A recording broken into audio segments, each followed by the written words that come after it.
we can start training our mind. There are different methods, but one of them which is suitable to us has to be learned by us, which differs from person to person, and we should improve our concentration. That is the message here.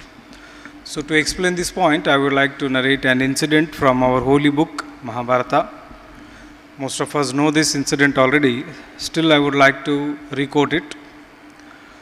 So the teacher of Kauravas and Pandavas was teaching them the art of archery using bow and arrow. And he takes a wooden bird and he places that bird on a branch of a tree. And he starts calling all his students and then asks them what they were able to see.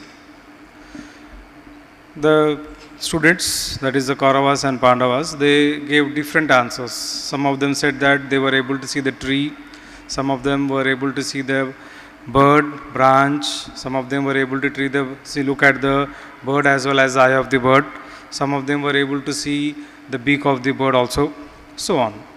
When the same question was asked to Arjuna, then Arjuna said he was able to see only the eye of the bird, which was made of a blue color stone. So that is the power of concentration. Then the teacher asked him, are you not able to see anything else other than the eye of the bird? Then he says, yes, I can't see anything else. I am able to see only the eye of the bird. So that is the result of concentration. So remaining his brothers, his cousins were not able to concentrate. They did not have the high level of concentration. That is why they were able to see everything else other than the target. And along with target also they were able to see many things else. But Arjuna's mind was completely concentrated. That's why he was able to see only that target and nothing else. So that is the level of concentration. That is the power of concentration which we all should acquire.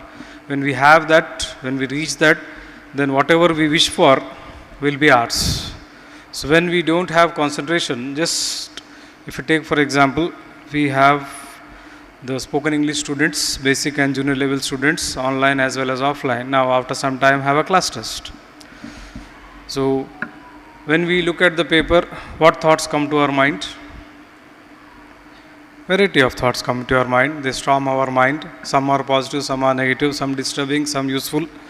So when we look at the paper or read the questions in the paper with concentration, then only what is there on the paper will be visible to our eyes. Only what is there in the paper will be acquired by our mind, nothing else, no distraction.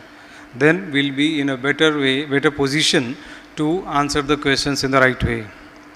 If we don't do that, even though we know the right answer, sometimes we might end up writing a wrong reply for that question because of lack of concentration, because our mind is distracted. So we should avoid distractions. Once there was a king and he wanted to get trained by a sage. In our ancient India, we had very great rishis and sages and Brahma rishis. So one of the rishi was sitting in a forest under a tree, and this particular king wanted him to train him. So he sends his soldiers. The soldiers come to the sage and then tell him that their king wanted him to come to their palace and teach him meditation and concentration, other things. Then the rishi says, no, I cannot come because I am happy sitting here under the tree.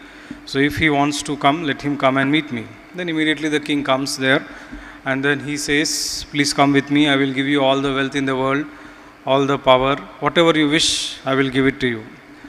Then the sage says, I am not interested in wealth and power. That's why I am sitting here in the forest. I have renounced. I have given up everything.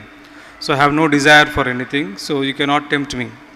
Then he tries in different ways to convince the rishi, the sage, but the reply is always no. So this makes the king angry because he was never in a habit of listening to no, because he was a powerful king. He was King Alexander.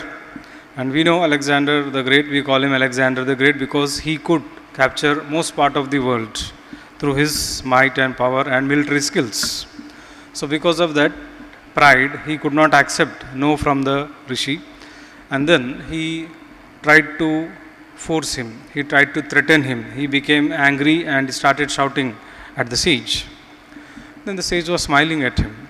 then he became furthermore furious. And he said that I am the king, I am the master of this world. How can you say no to me? Then the sage says, you are highly mistaken, because you are not the master, you are the slave. You are a slave of your emotions, you are a slave of your anger, you are a slave of your achievements. So you cannot be a king. You have been talking in a harsh manner to me from such a long time, but I am still speaking to you in a polite manner, because I am the master of my mind. All my emotions, my thoughts, my feelings are in my control. That is why I am able to do it. You are the slave of your mind, that is why you are not able to do it. So that is the mastery of mind. So when we are able to master our mind, when we are able to control our mind, everything else in this world becomes easy and simple for us. That is what is the central message of Swami Vivekananda. So try to improve your concentration and try to do every action we do, even though it is a simple aspect of our life, with concentration, then definitely we will be leading a better life than what we are leading now. So thank you for listening, and I wish all the students who are writing an exam today all the best. Thank you.